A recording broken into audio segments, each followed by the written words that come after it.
오늘 이 시간에도 살아계신 하나님께서 또 함께 하시는 은혜가 있기를 바랍니다. 헬렌 켈러라고 하는 사람이 있었는데 그분은 정말 그 눈이 시력이 완전히 보이지를 않아서 절망 속에 있었을 때에 그 어렸을 때 부모가 그 아이를 보았을 때 뭐 듣지도 못하고 또 보지도 못하니까 들을 수 없고 볼 수 없으면 사람이 어떻게 될까요? 거의 짐승처럼 된답니다.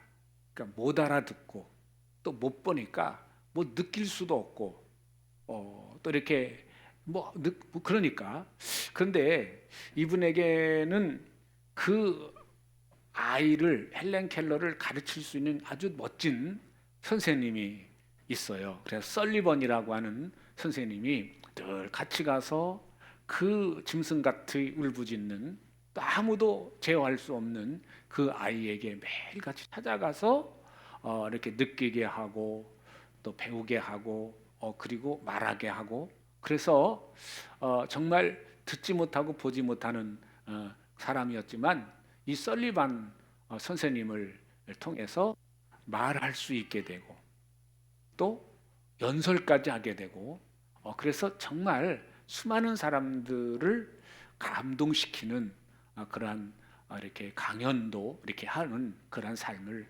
살았습니다. 근데 이분이 만약에 내가 3일 동안만 볼 수 있다면 3일만 볼 수 있다면 이라는 생각을 하면서 그 표현을 한 내용이 있는데 3일 동안만 볼 수 있다면 첫날에는 내가 친절과 우정을 통해서 나의 삶을 정말 가치 있게 만들어준 사람들의 얼굴을 볼 것입니다.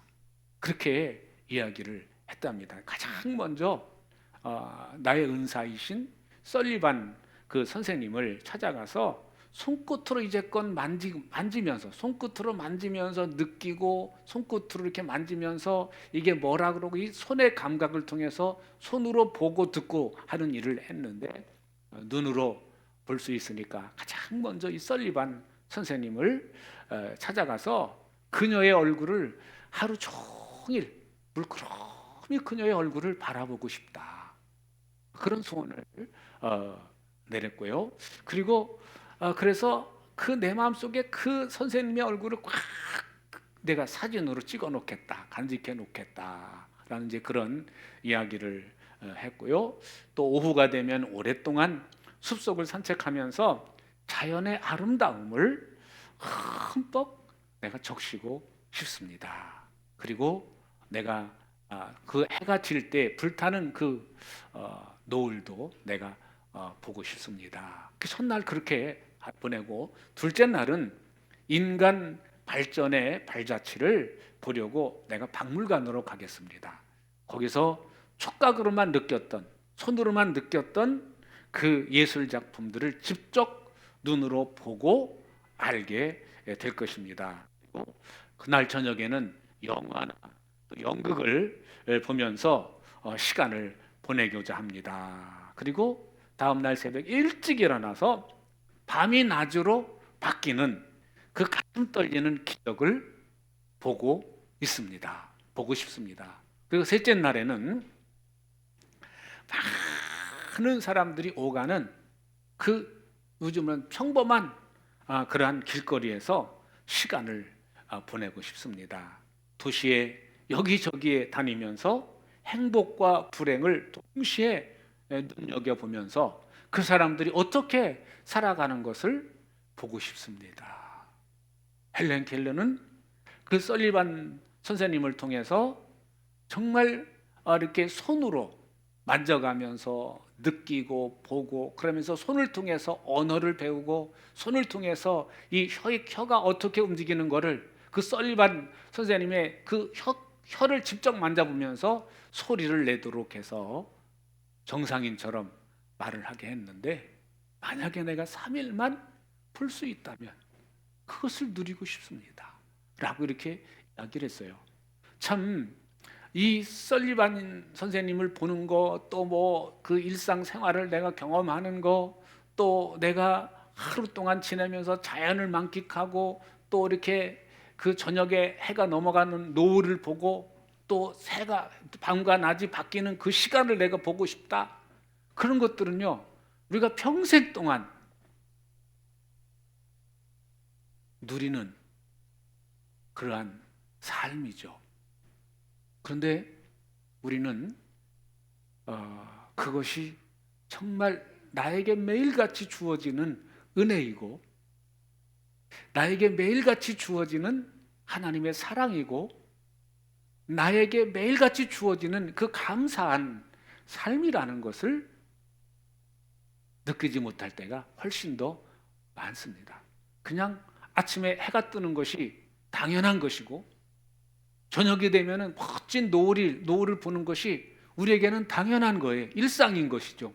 그래서 그거에 대한 정말 감사하다, 그거를 못 느끼고 그 감사의 편을 못 할 때가 참 많습니다. 그런데 우리 이제 성경 데살로니가 전서를 우리가 1장부터 쭉 5장까지 마지막 장까지 공부를 하고 함께 주일 시간에 나눴습니다만, 데살로니가 전서 5장 16절로 18절까지에 있는 그 말씀, 항상 쉬지 말고 범사에 그 말씀이 나오잖아요. 항상 기뻐하라 라고 이렇게 말씀이 나오지 않습니까? 근데 기뻐하라 라고 하는 그 말은 우리말로 그 헬라어를 우리말로 해석을 한 건데, 그 헬라어에는 그 기쁨이라는 말뿐만 아니라 다양한 의미가 그 속에 담겨져 있어요. 그래서 뭐 기뻐하다, 즐거워하다, 뭐 평안하다, 환희, 은혜, 친절, 이런 단어들이 그 속에 의미가 그런 단어의 의미가 담겨져 있어요. 그런데 기뻐하라라고 하는 그 말을 한 단어로 표현한 것은 우리 그 헬라어의 의미를, 그 여러 가지 의미가 있지만 그 의미 중에 가장 대표적인 단어가 기쁨이기 때문에 기뻐하라고 그렇게 표현을 했습니다. 또 우리가 이제 성경에 보면은, 개역 성경에는 그 모든 일에 감사하라라고 이렇게 표현을 해주고 있습니다만, 영어 성경을 살펴보면은 모든 일이 아니라 모든 상황 속에서 감사하라라는 거죠. 그러니까 무조건 우리가 살다 보면 어떻게 모든 일에 다 감사해요? 그런데 내가 어떤 상황을 만날 때마다 그 상황을 감사로 바꿀 수는 있죠. 그 상황을 내가 해석을 해서 그럼에도 불구하고 내가 감사해야 되겠다라고 선택을 하고 감사할 것이 뭔가라고 생각하면서 살 때 내가 감사할 수 있는 모습이 되겠죠. 그러니까 이 데살로니가 전서에 있는 그 말씀은 이거를 이 전체적인 그 문맥을 살펴보면서 그 의미를 따져보면은 그 의미는 우리의 자세, 우리의 태도가 주된 그 마음, 주된 그 태도가 뭐냐? 감사로 바꾸라는 얘기죠. 그러니까 여러분, 어떤 사람을 평가할 때 아무개 그러면 그 사람에 대해 떠오르는 인상이 있잖아요. 그죠? 아무개 그러면 그 사람은 늘 인상만 쓰는 사람? 어떤 권사님 그러면 그분은 항상 웃는 사람? 이런 것들이 얼굴들이 딱 떠오르잖아요. 그러니까 적어도 다른 사람이 나를 바라보고 나를 평가하고 나를 느낄 때 그분은 어떤 분이야? 라고 말할 때 그분은 정말 뭐가 그렇게 좋은지 잘 웃어. 그분은 지금 뭐가 그렇게 좋은지 그 마음이 얼굴을 보면 편안해. 그분은 뭐가 그렇게 좋은지 그냥 입에서 노래가 안 떠나. 이런 모습의 삶을 살 수 있다면 그분은 신앙생활을 제대로 하는 것인 줄로 믿습니다. 살다 보면 왜 불평할 것이 없고, 왜 정말 시기하고 질투하고 화나고 분노가 일어날 때가 왜 없겠어요.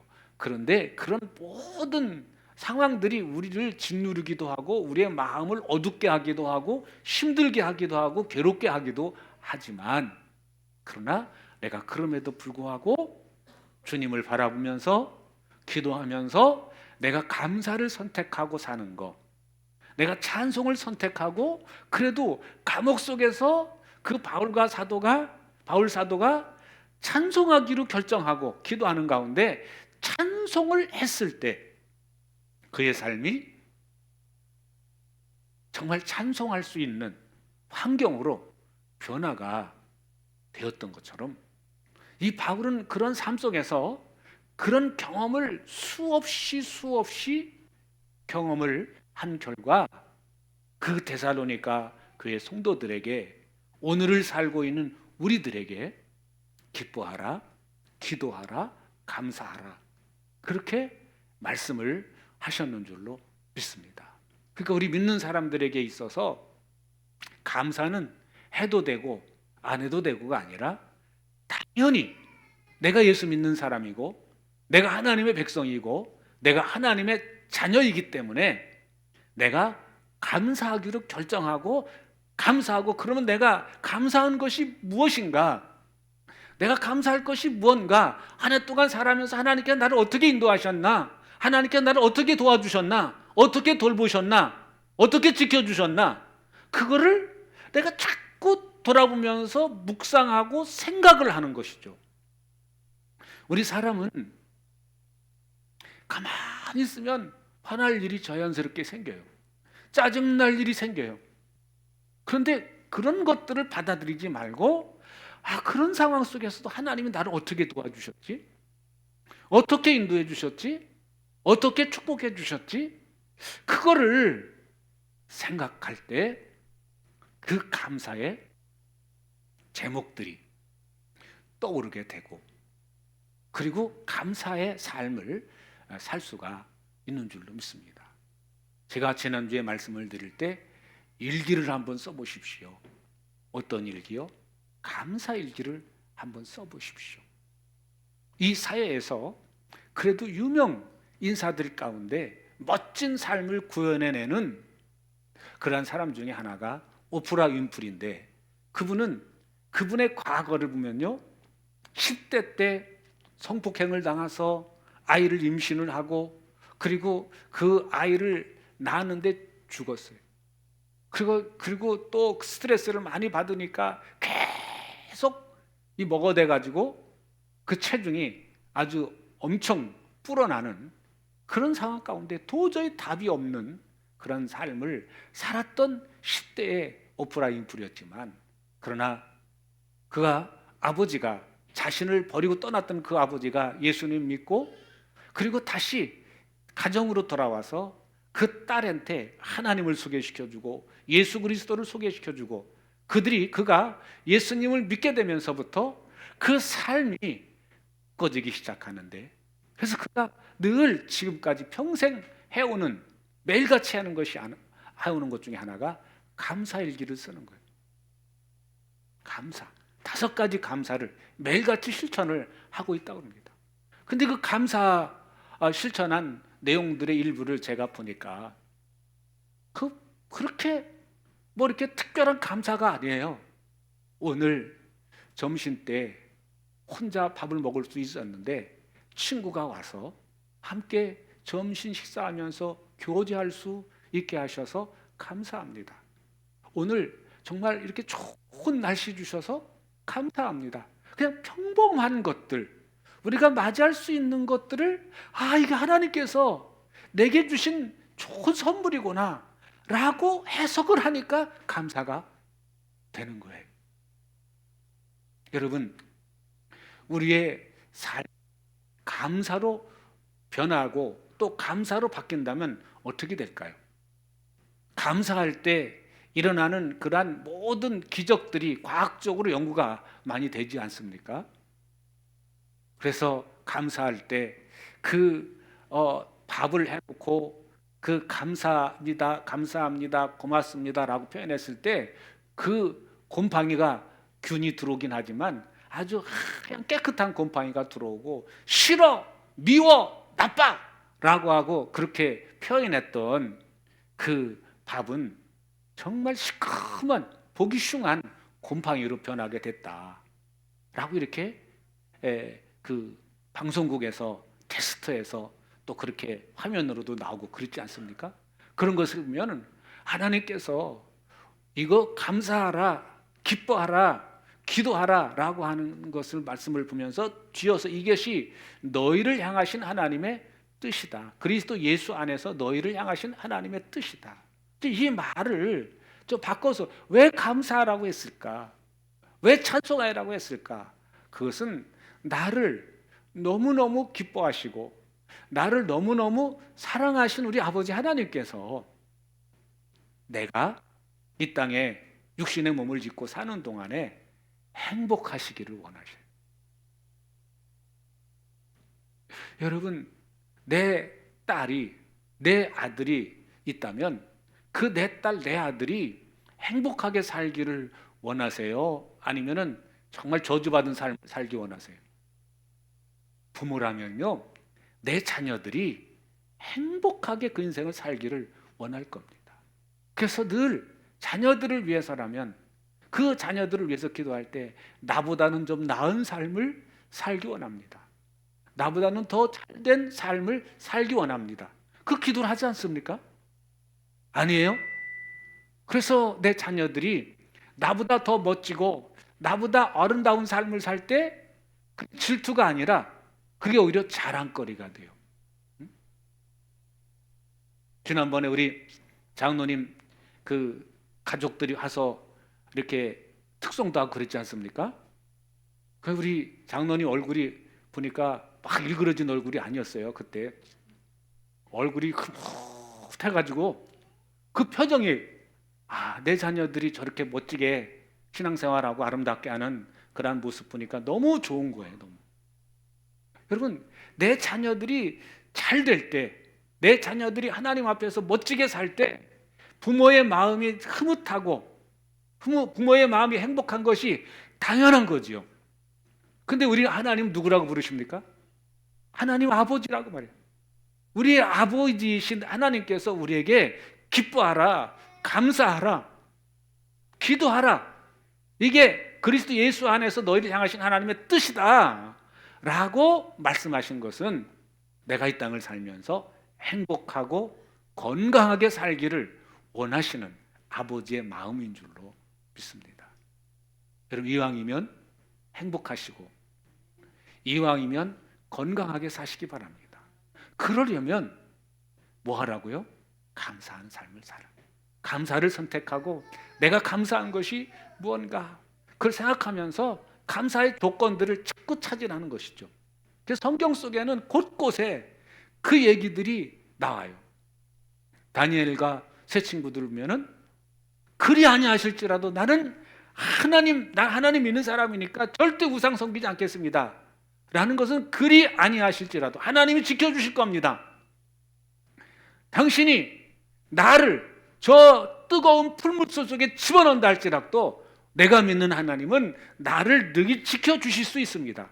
근데 그리 아니하실지라도 나는 당신이 만든 그 우상 앞에 절할 수 없습니다 라고 말하는 그 문맥들을 쭉 살펴보시면 거기에는 감사라는 말이 없어요. 거기에는 찬송이라는 말이 없어요. 근데 그 안에 문맥 속에는 뭐가 있는 거예요? 하나님을 신뢰하는 마음이 있어요. 그 문맥 속에는요, 그 하나님을 향한 무한한 신뢰가 담겨져 있어요. 여러분, 하나님을 향한 무한한 그 신뢰가 담겨 있는 사람의 그 입술, 그 삶, 그 태도는 어떨까요? 여러분, 감사가 떠나지 않습니다.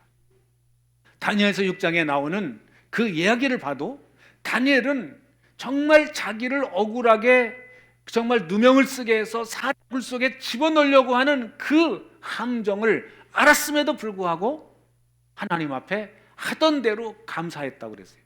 하던 대로 감사 문을 열어놓고 하나님께 감사 기도를 드렸다. 찬양의 기도를 드렸다라고 이렇게 말씀합니다. 여러분, 그랬을 때 다니엘의 삶이 더 모든 그 세상 속에서 그 당시에 그 페르시아 제국 안에서 메데 바사, 그 메데와 페르시아 제국 안에서 하나님의 이름이 높여졌던 그런 상황들을 우리가 살펴봅니다. 오늘 함께 읽으신 시편 138편에 있는 말씀을 보면 이 말씀은 다윗이 하나님께 감사 표현하는 그러한 내용입니다. 그래서 1절에 이렇게 말씀해 보시면 이렇게 표현해 주고 있습니다. 주님, 온 마음을 기울여서 주님께 감사를 드립니다. 신들 앞에서 내가 주님께 찬양을 드리렵니다. 그러니까 여기에 있는 말씀을 보면 내가 주님께 전심으로 온 마음을 들여서 주님께 감사합니다. 그리고 내가 찬양할 것입니다. 그렇게 표현을 하죠. 그러면서 그 감사의 구체적인 표현들이 2절로 이하로 이렇게 쭉 나와 있는데 이 감사 표현이 주의 성전을 바라보면서 경배한다고 말합니다. 주의 성전을 바라보면서 경배하고 주의 인자하심과 주의 진실하심을 생각하면서 주의 이름에 감사를 드립니다. 그러니까 감사할 것을 내가 생각하면서 감사거리를, 감사의 제목을 찾으면서 내가 감사하겠다. 그렇게 표현을 합니다. 여러분, 찾으면 감사할 게 있을까요? 없을까요? 요즘에 스트레스 받을 일들이 참 많죠. 그래서 그거에 집중하게 되면요, 신경이 예민해지고, 그리고 그게 두렵게 되면요, 발전을 점점점 해서 공황장애까지 일어나게 됩니다. 오늘 아침 신문에 잠깐 보니까 일본의 유명한 그 피겨스케이팅 선수가 결혼한 지 3개월 만에 이혼을 했다고 그렇게 SNS에 다 했어요.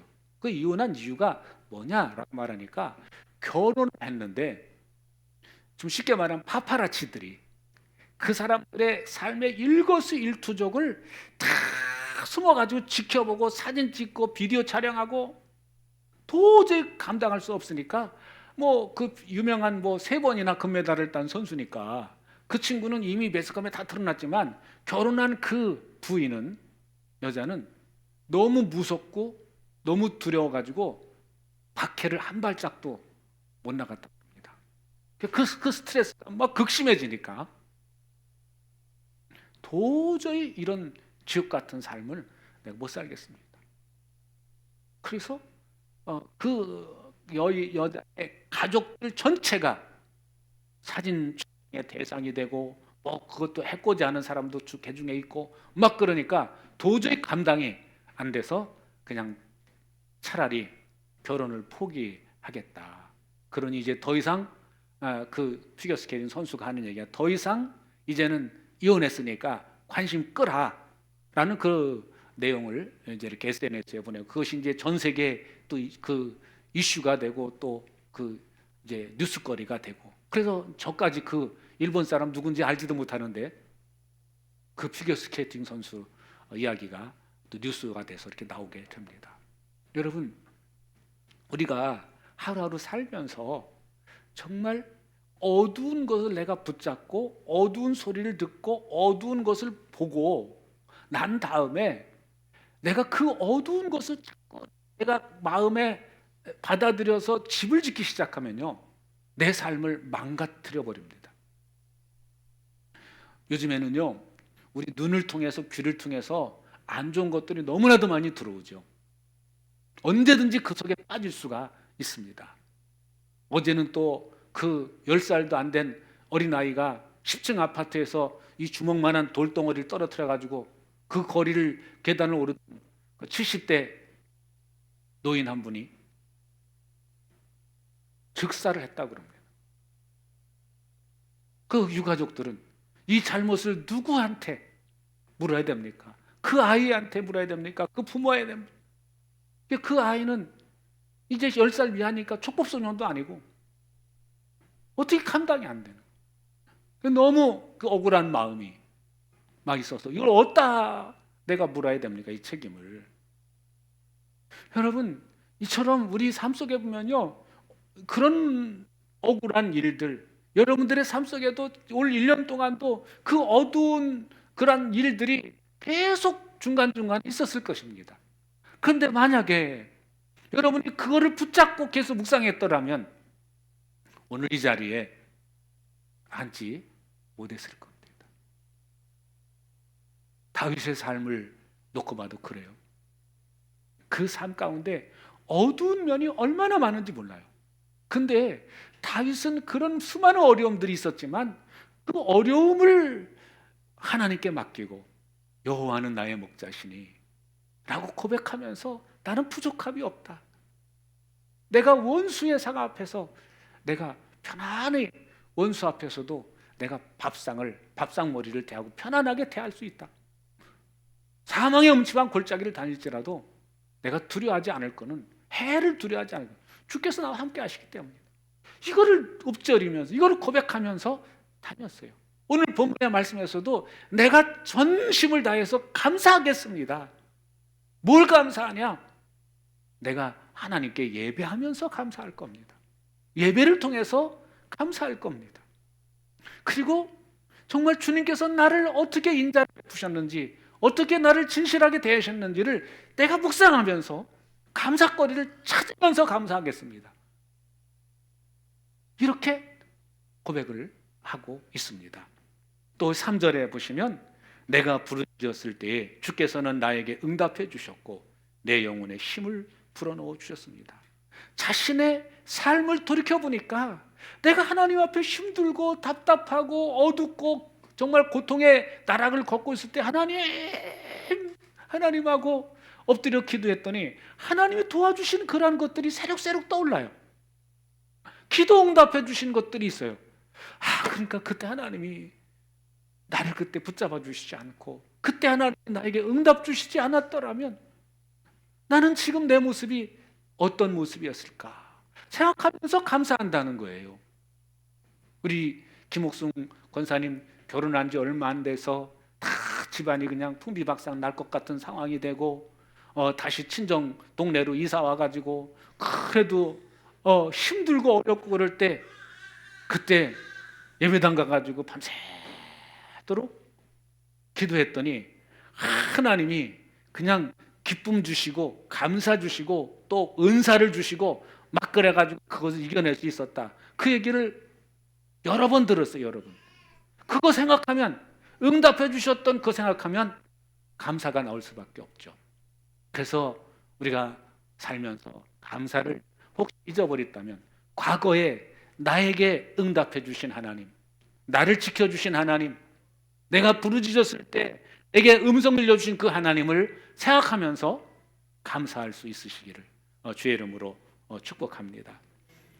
그래서 7절에 보시면 이렇게 말씀해 봅니다. 내가 고난의 길을 한복판을 걷는다고 하여도 주께서 나를 살려주시고 손을 내미셔서 내 원수들의 분노를 꺼주시며 주의 오른손으로 나를 구원하여 주십니다. 이거는 이 내용은요 이제까지 돌이키면서 보니까 하나님이 나를 이렇게 지켜주시고 나를 돌보아 주셨습니다. 그러니 미래에도 내일도 여전히 하나님은 내가 고난의 한복판을 걷는다고 할지라도 주께서 나를 살려주실 것이고 손을 내미셔서 내 원수들의 분노를 꺼주실 거다. 잠재워 주실 거다. 그렇게 믿음으로 고백을 하고 선포합니다. 여러분 미래에 대한 불안함이 있으면 늘 근심 걱정이 우리 삶 속에서 떠나질 않습니다. 그래서 미래에 대한 불안, 건강에 대한 불안, 재물에 대한 불안, 또 이런 어떤 주변 환경에 대한 불안, 그런 것들을 생각하면 불안한 거예요. 너무 또 음식에 대한 불안, 뭐 그래서 음식을 아무거나 또 못 먹고 막 그런 분도 있어요. 그런데 오늘 우리는 이제까지 과거를 돌이켜보면서 또 현재를 보면서 내가 감사할 뿐만 아니라 현재와 과거를 보면서 감사할 수 있는 사람은 미래에 대해서도 감사할 수 있는 힘이 생기는 줄로 믿습니다. 아직 다가오진 않았지만 여전히 내일도 하나님은 나와 함께 하실 것이고, 여전히 내일도 하나님은 나를 도와주실 것이고, 내가 어두운 환경에 아무리 사망의 음침한 골짜기를 다닐지라도 하나님이 나를 보호해 주실 거야 라고 하는 그 믿음이 있으면 내일을 향한 감사도 자연스럽게 되는 것인 줄로 믿습니다. 오늘 이 자리에 오신 여러분 모두 정말 과거, 현재, 미래에 대한 감사가 끊이지 않기를 주의 이름으로 축복합니다. 그래서 이렇게 그 마무리를 합니다. 8절 한번 같이 보시겠습니다. 같이 보시겠습니다. 주께서 내게 세우신 목적을 이루어 주시니 주님 주의 인자하심은 영원합니다. 주께서 손수 지으신 이 모든 것을 버리지 말아 주십시오. 그러니까 오늘 이 결론을 어떻게 내리는가 하면 주님이 세우신 목적대로 나를 인도해 주셨다. 나를 이루어 주셨다. 그래서 그 모든 과정을 보니까 주님의 인자하심은 영원하다. 그렇게 고백을 합니다. 여러분, 우리는 이 땅에 온 것이 그냥 우연히 이 땅에 태어났고 살다 보니까 또 내가 이렇게 살아왔고 또 어쩌다 보니까 양우리교회에 와서 신앙생활을 하게 됐다. 그게 아닙니다. 적어도 오늘 우리는 내 삶을 돌이켜볼 때 하나님께서 뜻이 계셔서 나를 이 세상에 보내셨고 하나님께서 나를 통해서 영광 받으시기 위해서 이제까지 나를 인도해 주셨고 우리 한 교회 공동체 안에서 신앙생활을 하게 해 주셨다. 이게 그냥 그래 그가 아니라 정말 내 몸으로 마음으로 내가 인정하고 아멘 하실 수 있기 바랍니다. 그런 믿음을 소유한 사람이 기뻐할 수 있고 또 감사할 수 있고 또 하나님께 찬송 드릴 수 있는 줄로 믿습니다. 제가 한 주간 동안 생각하면서 감사한 게 뭘까? 그런데 감사 제목들이 나오더라고요. 그래서 그 중에 감사한 것 중에 하나가 뭔가 봤더니 제가 목사 된 게 감사하더라고요.